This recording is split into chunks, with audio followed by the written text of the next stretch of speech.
ઇન્દોરમાં ગંદા પાણીને કારણે સૌથી વધુ લોકો બીમાર પડવાની ઘટનાએ સુરત તંત્રની ઊંઘ ઉડાડી છે. સુરત મહાનગરપાલિકાનો આરોગ્ય વિભાગ અત્યારે સંપૂર્ણપણે એલર્ટ મોડ પર છે.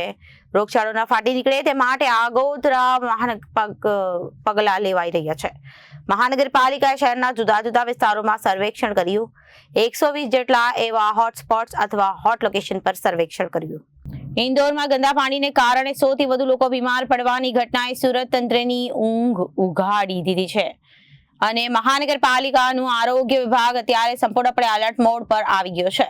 રોગચાળો ન ફાટી નીકળે તે માટે આગોતરા પગલાં લેવામાં આવી રહ્યા છે.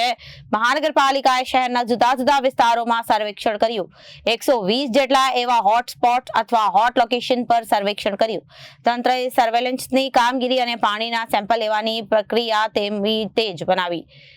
દિવસમાં 500 પાણીના સેમ્પલની તપાસ થશે. પ્રદીપ ઉમરી તગર તાપી નદીની સપાટી ઉભરી ઘટતા પાણીની ગુણવત્તા બગડે છે. પ્રદીપ ઉમરીગર એ જણાવ્યું હતું કે પાણીનું સ્તર ઘટવાથી તેમાં બેક્ટેરિયા અને ગંદકીનું પ્રમાણ વધે છે.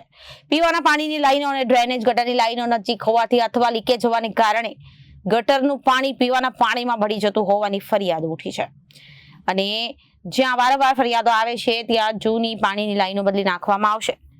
જી સર.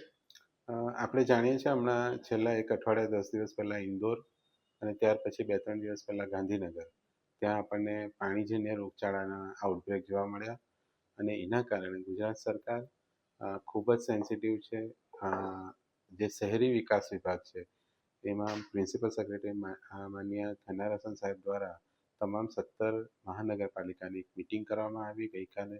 એની અંદર આવા કોઈ પણ જગ્યાએ ગંદુ પાણી આવે, કોન્ટામિનેશનની ફરિયાદ આવશે તો એ જગ્યા ઉપર તાત્કાલિક હાઇડ્રોલિક વિભાગની ટીમ દરેક નગરપાલિકાએ મોકલવાની છે અને ત્યાં લીકેજ દુરસ્તીની કામગીરી તાત્કાલિક કરવાની છે. સાથે સાથે ઓલ્ટરનેટ પાણીનો સપ્લાય આપવાનો છે અને એ ઉપરાંત વધારે પ્રમાણમાં સેમ્પલ લેવાના છે. એ ઉપરાંત સાથે સાથે આરોગ્ય વિભાગની પણ રેપિડ રિસ્પોન્સ ટીમે જવાનું છે. કેટલો વિસ્તાર અસરગ્રસ્ત છે, કેટલા કેસીસ છે આવા ઝાડા ઉલટી, ટાઇફોઇડ, કમળાના, એ શોધવાના છે અને એને સારવાર આપવાની છે. ઉપરાંત ઘરે ઘરે ORS આપવાના છે જેનાથી ડિહાઇડ્રેશનથી જે આપણને ઘટનાઓ થાય છે તે અટકાવી શકીએ. આ સૂચના ગઈકાલે આપવામાં આવી છે. સુરત કોર્પોરેશન માનનીય મેયરશ્રી, માનનીય કમિશનર મેડમ તેઓ દ્વારા અગાઉથી જ આ પ્રકારની આપણે કામગીરી કરવા માટેની સૂચના આપેલી હતી. જેની અંદર સુરત કોર્પોરેશનની અંદર રોજે રોજ હાઇડ્રોલિક વિભાગ દ્વારા પણ 300થી 400 જેટલા પાણીના નમૂના લેવામાં આવે છે જેનાથી આપણે જાણી શકીએ છીએ કે કયા વિસ્તારની અંદર કોન્ટામિનેટેડ વોટર આવે છે અને ત્યાં આપણે સામેથી જઈ અને કામગીરી કરીએ છીએ.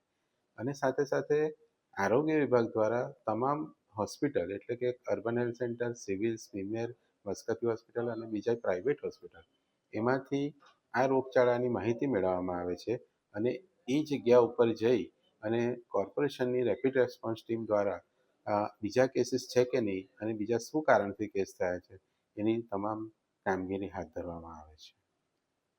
Reporter Arvind Rathod, Janadesh news, Surat.